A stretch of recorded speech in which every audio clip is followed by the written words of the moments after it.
of Worship, your source for commentary and discussion on worship, theology, and culture. I'm your host, Dr. Jonathan Michael Jones.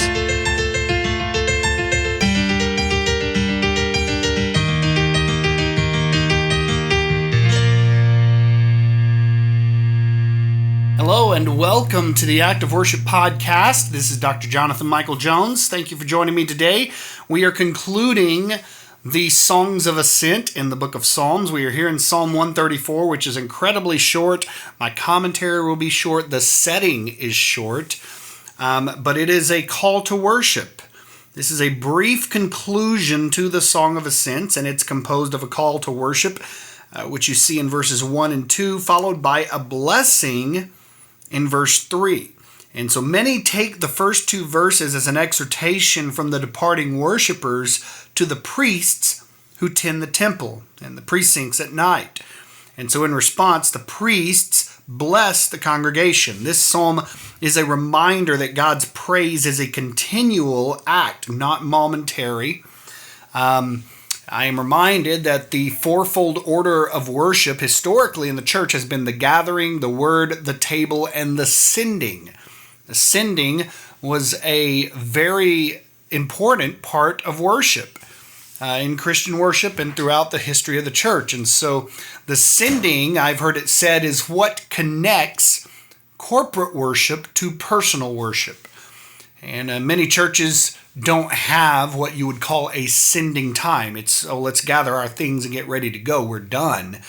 Whereas historically in the church, the sending was what released the people to begin their private worship, since they had just been in God's presence in corporate worship. And so it was a very important part of worshiping God.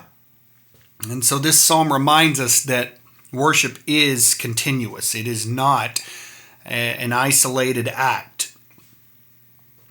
Let me read for you the three verses here in Psalm 134 and get into the very short commentary and the setting. Come bless the Lord, all you servants of the Lord, who stand by night in the house of the Lord. Lift up your hands to the holy place and bless the Lord. May the Lord bless you from Zion, he who made heaven and earth. I really don't have a whole lot to say here. It's pretty straightforward. The setting is robust and just a bold call to worship setting. The only thing that sticks out to me here is when it refers to servants of the Lord. Come bless the Lord, all you servants of the Lord. That is the priests or the Levites who tend to the temple at night. And you could see what I was talking about. The verses 1 and 2 are a call to worship followed by a blessing. Verse 3, may the Lord bless you from Zion, who made heaven and earth. So picture God's people traveling to Jerusalem to worship.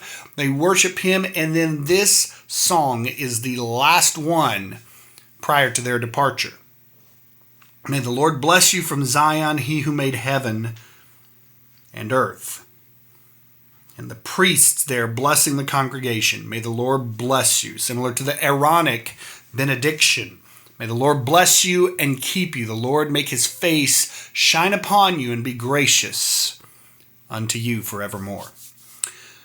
So I hope you enjoy this setting. It is, like I said, robust. It is short, but it would make an excellent call to worship, even in today's modern context. So here is Psalm 134 set to music. Thank you for listening today to the Act of Worship podcast. This is Dr. Jonathan Michael Jones.